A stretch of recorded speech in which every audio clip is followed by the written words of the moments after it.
أهلا بكم مشاهدينا إلى برنامج سوكر بوكس، والذي يأخذكم كل اثنين في جولة سريعة إلى أقوى دوريات القارة الأوروبية. معي أنا ميلاد موسى والكابتن محمد عوض. فإلى العناوين.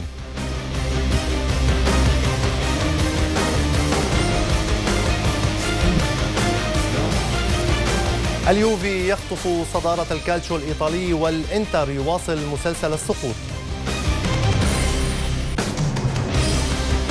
أرسنال يعرقل مسيرة ليستر سيتي الناجحة، والقطط السوداء تتغلب على اليونايتد. برشلونة يواصل إمتاعه الكروي، والريال يحقق فوز كبير على بلباو.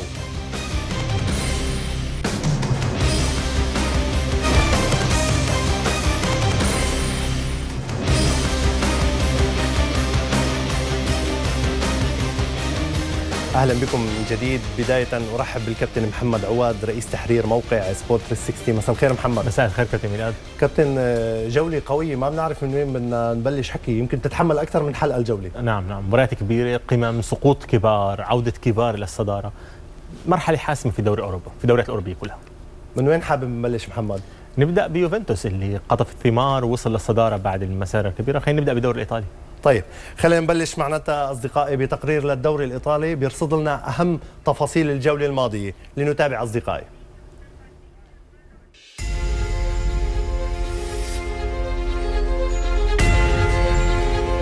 وصل يوفنتوس حصد الأخضر واليابس في الكالتشيو الإيطالي، وأضاف ضحية جديدة لسلسلة ضحاياه الطويلة، حيث تمكن أبناء أليجري من فك الشراكة مع نابولي لينفردوا بالصدارة بعد فوز صعب وبهدف دون رد، ليرفع البيانكونيري رصيدهم إلى 57 نقطة، متقدمين بنقطة واحدة على نابولي الذي فاز باللقب للمرة الأخيرة عام 1990.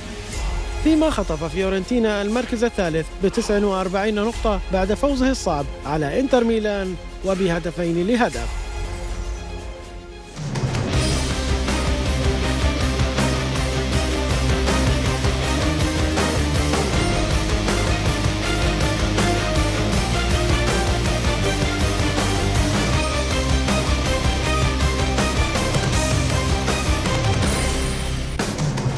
محمد، هالمرة مش مخربطين بالجدول، يوفنتوس هو المتصدر.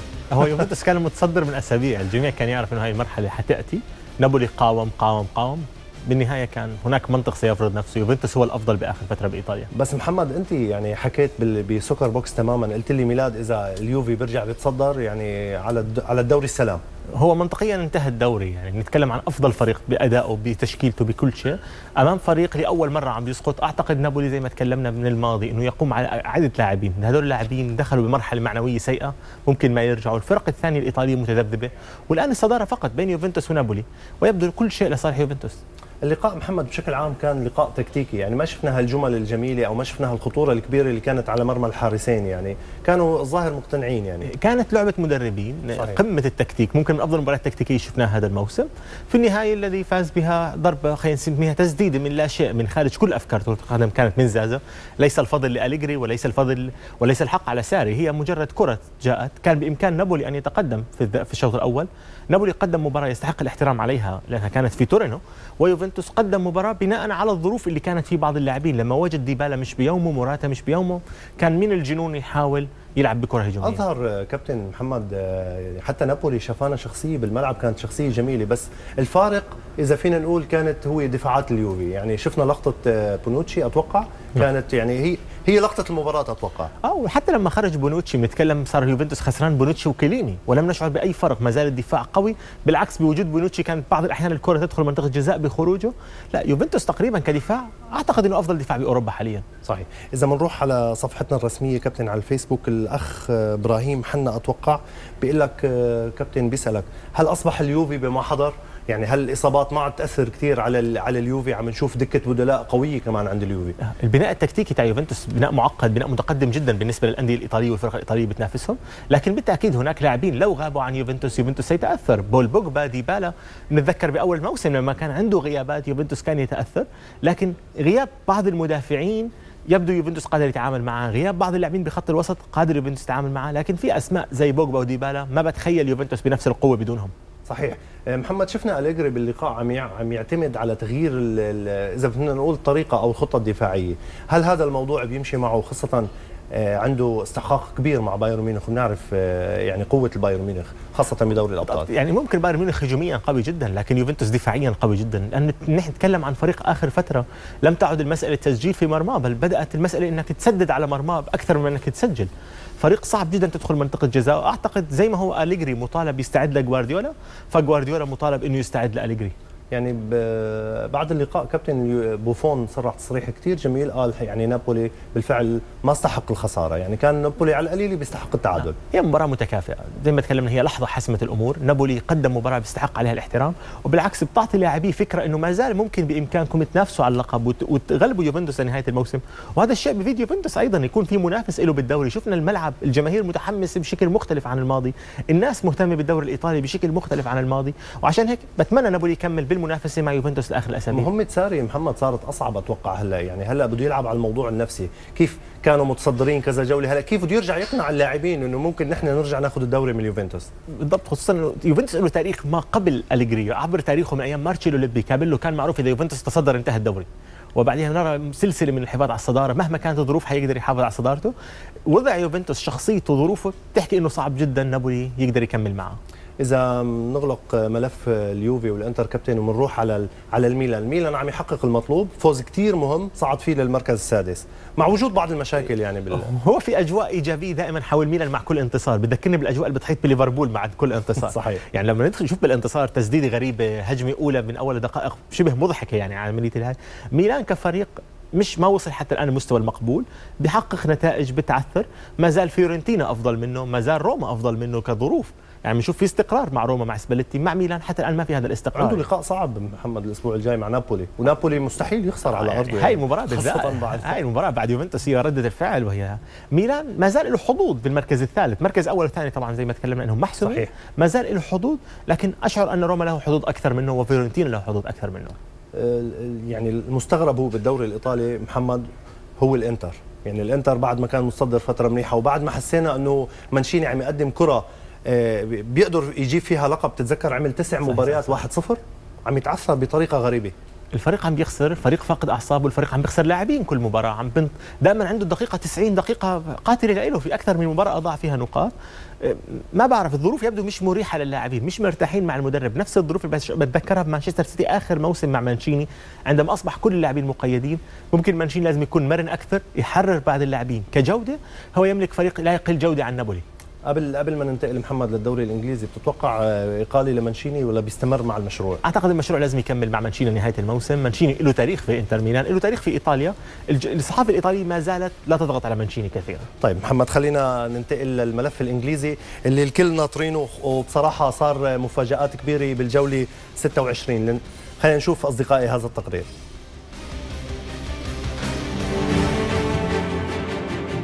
قلب أرسنال الطاولة على ضيفه ليستر سيتي المتصدر، واستفاد من النقص العددي في صفوف الأخير لكي يحول تخلفه إلى فوز قاتل بهدفين مقابل هدف ضمن المرحلة 26 من الدوري الإنجليزي، ليرفع الجانرز رصيدهم إلى النقطة 51 في المركز الثالث بفارق الأهداف عن توتنهام الذي جدد فوزه على مانشستر سيتي وأسقطه في معقله بهدفين لهدف. من جهته لم تكن رحلة مانشستر يونايتد إلى ملعب الضوء بالجيدة، فقد تلقى هزيمة من مضيفه ساندرلاند قد تكلفه اللعب في أوروبا لاحقا وبهدفين مقابل هدف، ليرفع فريق القطة السوداء رصيده إلى 23 نقطة في المركز 19، بينما تجمد رصيد مانشستر عند 41 نقطة في المركز الخامس.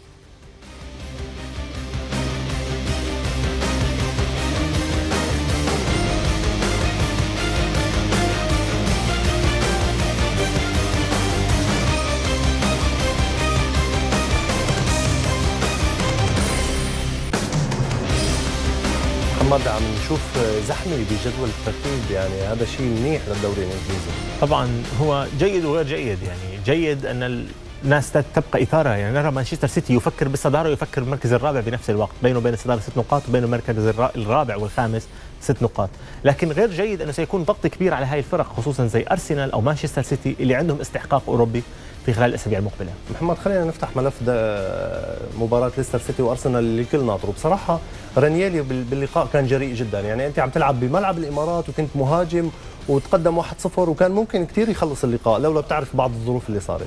من الظلم انتقاد رانييلي لاي شيء صار، يعني المدرب قدم مباراه ممتازه تكتيكيا. ليستر سيتي حتى ب10 قدر يحتويه مع الطرد الاول، غير تبديلات، لكن بالنهايه نتكلم عن كره ثابته باخر ثانيه باللقاء وجاء منها هدف. لحظه توتر، لحظه فقدان تركيز كانت فيها النهايه. رانييري اللي عمله لحد الان شيء خارق للعاده مع ليستر سيتي. فوز ارسنال على ليستر في ملعبه مش مفاجاه بالنسبه لليستر، واتوقع ليستر دخل اللقاء وممكن كان مستعد نفسيا انه حتى ممكن يخسر.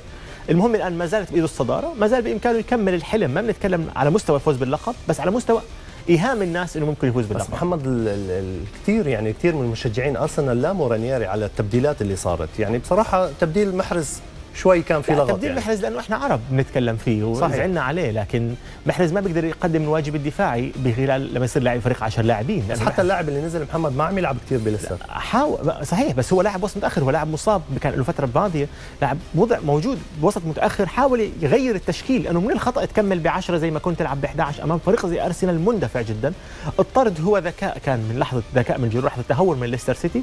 غير هيك ليستر كانت ثانيه ولا احد سيلوم رانييري، سيتكلم الجميع عن صمود ليستر سيتي الرائع معه لو لم يسجل والبيك الهدف. محمد قبل ما نروح نشوف ردود الفعل، كمان الصديق محمد الكردي على صفحتنا الرسميه على الفيسبوك بيسالك انه وجود ليستر سيتي او توتنهام بدوري الابطال السنه القادمه بالنسبه للدوري الانجليزي، هل هو شيء سيء بالنسبه للدوري الانجليزي؟ يعتمد أو ممكن يعني يعتمد على ادائهم، يعتمد على نتائجهم الموسم الحالي في دوري الابطال، ما تبقى بدوري الابطال الدوري الاوروبي، لانه بنتكلم احنا عن البطاقه الرابعه اللي ممكن يخسروها. ما زالوا الطليان بيقدموا اداء جيد، اذا يوفنتوس اجتاز بايرن ميونخ حتكون مشكله وضغط كبير عليهم. صح. الان في حسابات، ما زلت اؤمن انه هذا ليستر سيتي الموسم المقبل، يعني مايكل اوين له تصريح بعد اللقاء صحيح، يعني هذا الفريق ممكن ان يهبط الموسم المقبل. صح. فنفس الشيء ليستر سيتي، توتنهام احنا مش عارفين ثبات مستواهم. بالماضي توتنهام قدم مستوى ممتاز، بعدها لم يعد الى دوري الابطال ل4-5 سنوات. هل حيقدروا يقدموا بدوري الابطال الاداء المطلوب بس يصعدوا لدور 16 ولا لا؟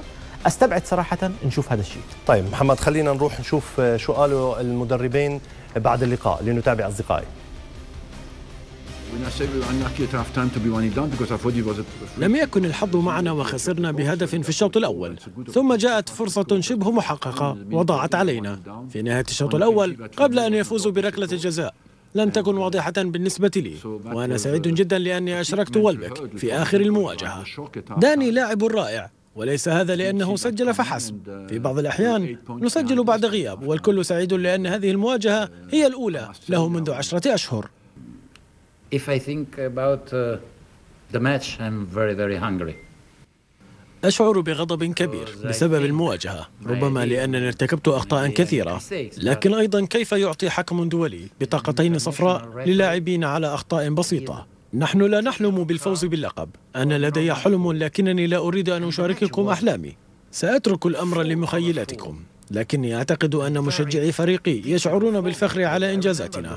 سنواصل اللعب بقوة.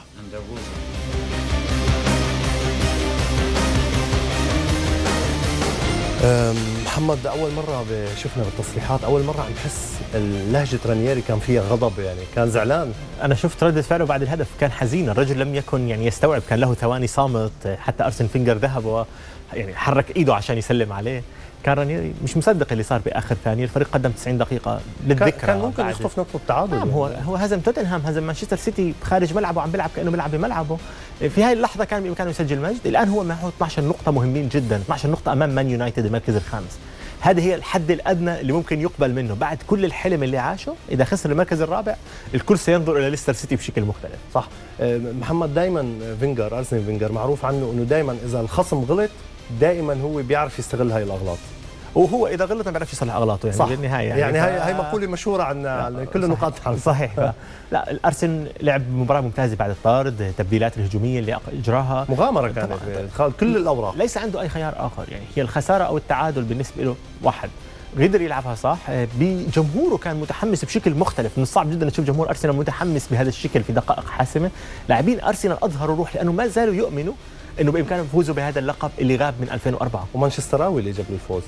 لا هو هذا فانجال باعه يعني فانجال باعه يعني اتوقع داني ويلبك يعني لو الاصابات كان حيقدر يعطي احسن مع ارسنال. هرنانديز شفناه وكلها امور بتخليك تفهم ليش مانشستر يونايتد بيخسر مع ساندرلاند. صح محمد، خلينا ناخذ كم سؤال من صفحه الفيسبوك. الاخ عبد الله سفيريني بيسالك انه ما شو بينقص ارسنال حتى يتوج هذا الموسم؟ الشخصيه فقط. أرسنال يملك جودة لا تقل عن الآخرين، يملك استقرار لا يقل عن الآخرين، يملك فكر تكتيكي. لأول مرة أرسن فينجر من الموسم الماضي للموسم الحالي عم بيحاول يقدم كرة تكتيكية. فقط دائما مشكلة أرسنال الشخصية تحت الضغط، كل ما أرسنال يتصدر بيخسر الصدارة، والآن حتى الآن ما تصدر، ممكن أحسن شيء ياخذوا الصدارة آخر أسبوع. صح. يعني غير هيك حيكونوا تحت ضغط. صح.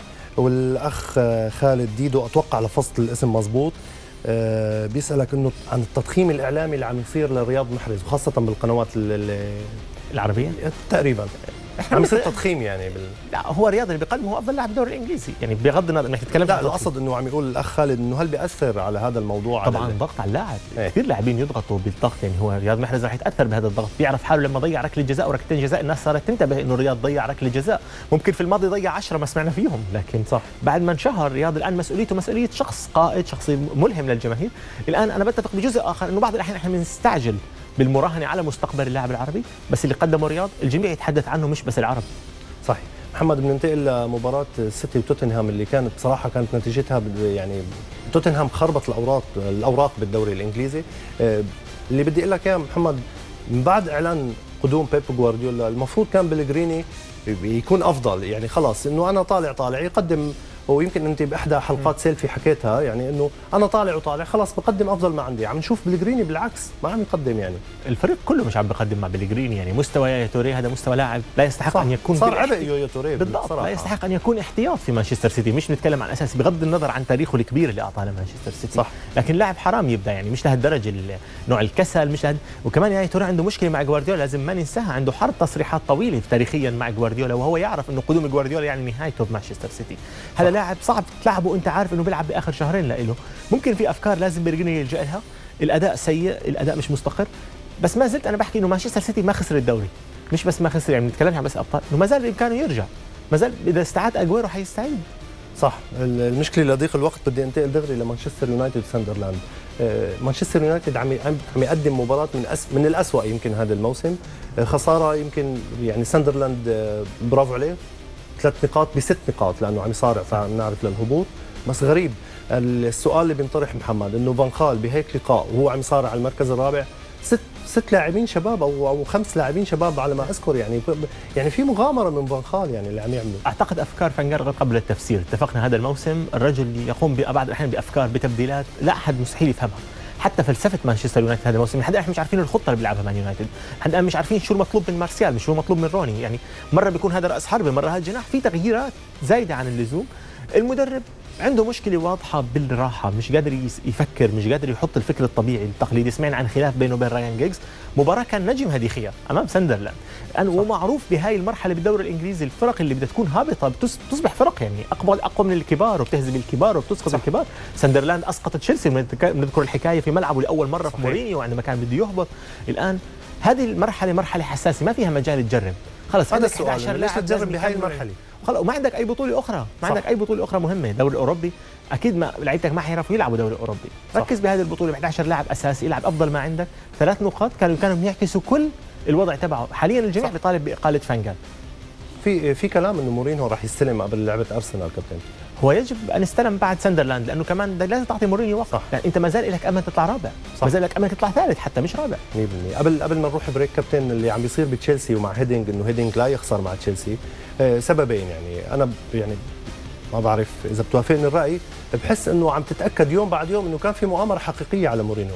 كان في صراع، نعم، كان في لاعبين ما بدهم يلعبوا مع مورينيو، وفي لاعبين سرب عنهم اني انا اتمنى ان اخسر تحت مورينيو على ان افوز، وواضح جدا هذا هو وضع تشيلسي الطبيعي. لو كانت الظروف الطبيعيه شفناه السنه الماضيه كان مسيطر في انجلترا، كان صعب اي فريق يهزمه بانجلترا، ومره هي مستواهم، اضافه لانه هيدينج يبدو انه بتشيلسي هيدينج اخر، يعني ممكن له تجارب غير ناجحه في بعض الاماكن، لكن تجربته بالذات مع تشيلسي تجربه مختلفه دائما. طيب بعد الفاصل محمد رح نكفي مع الدوري الاسباني والدوري الالماني. اصدقائي فاصل قصير ونواصل.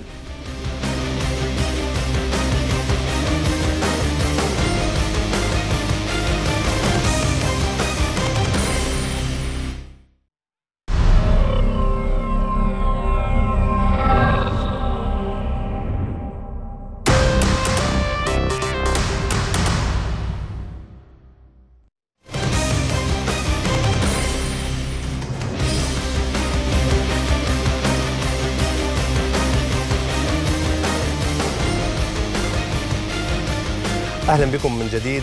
قطار برشلونة يواصل المسير بنجاح في الليغا وسط ملاحقة قوية من الريال والروخي بلانكوس. لنتابع.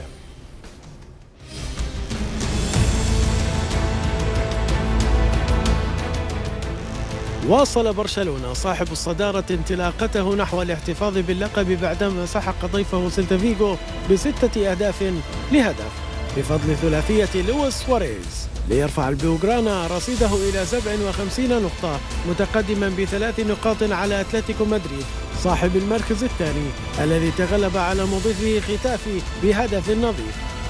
ويتأخر ريال مدريد صاحب المركز الثالث ب4 نقاط عن الصدارة بعد فوزه ب4 أهداف لهدفين على ضيفه أتلتيكو بلباو بفضل ثنائية كريستيانو رونالدو الذي رفع رصيده إلى 21 هدفا في الدوري هذا الموسم.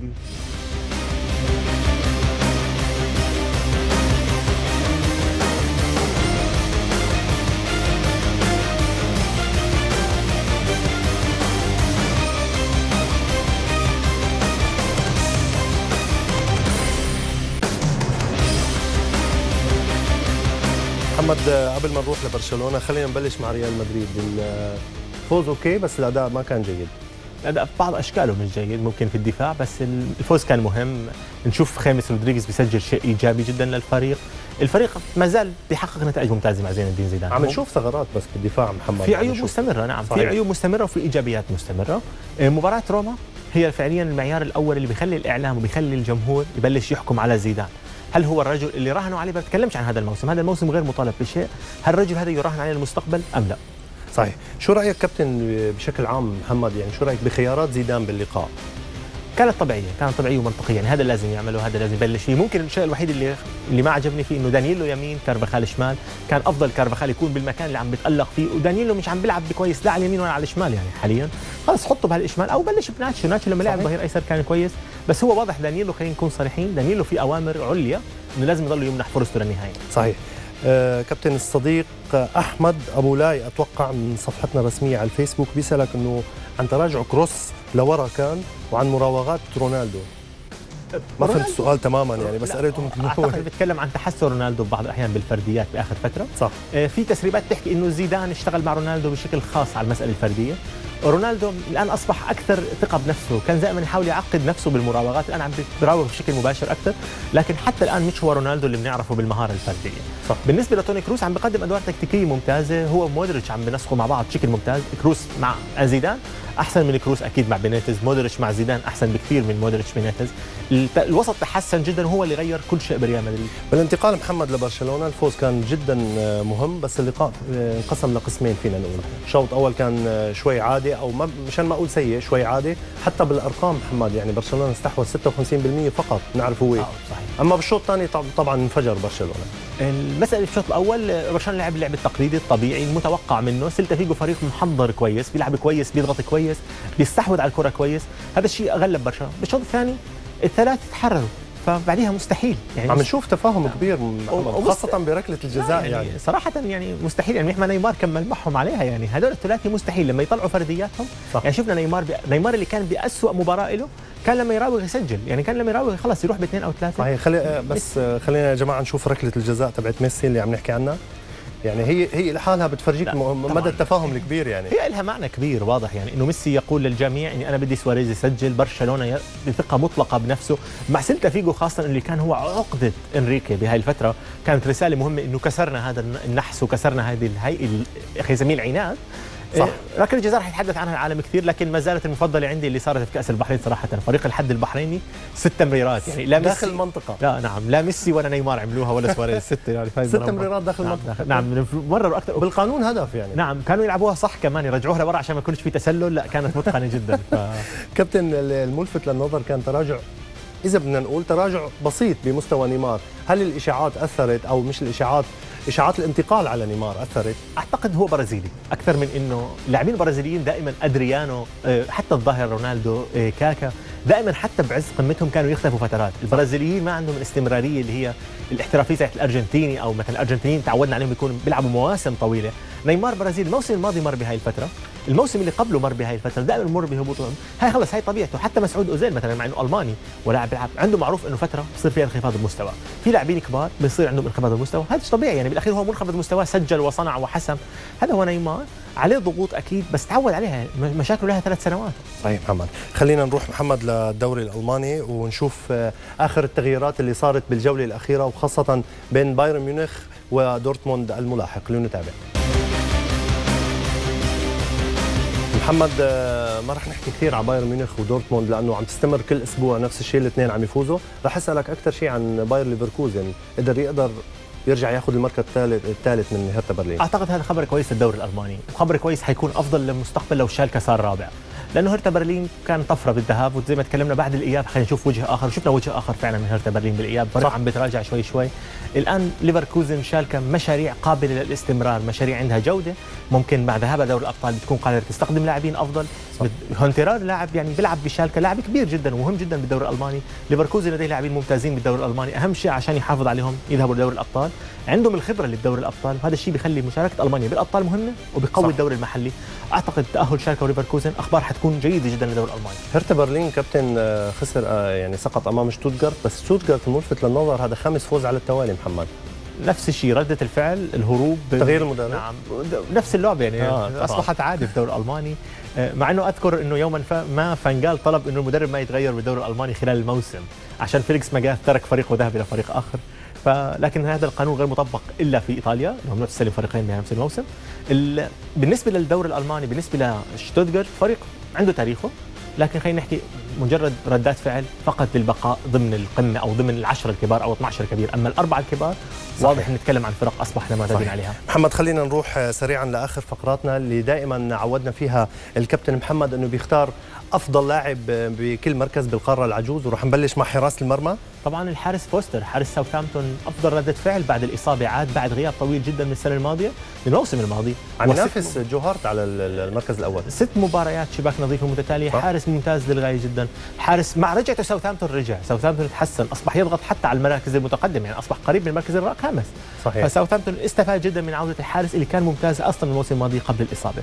بالدفاع بدنا نروح لشخص الناس ما بتتكلم عنه، لكني اعتبره فعليا افضل مدافع بيوفنتوس من حيث ثبات المستوى، برزاغلي. صح، شفنا خرج بونوتشي، الدفاع ما تاثر، دخل شاب زي روجاني، برزاغلي قدر يساعده، قدر يكون معه مدافع ممتاز، ممكن بصمت، ممكن ما عنده صراخ، ما عنده الجرينتا تاعت بونوتشي وكيليني، لكنه مدافع من افضل ما يكون بيوفنتوس خلال 4 أو 5 مواسم الاخيره.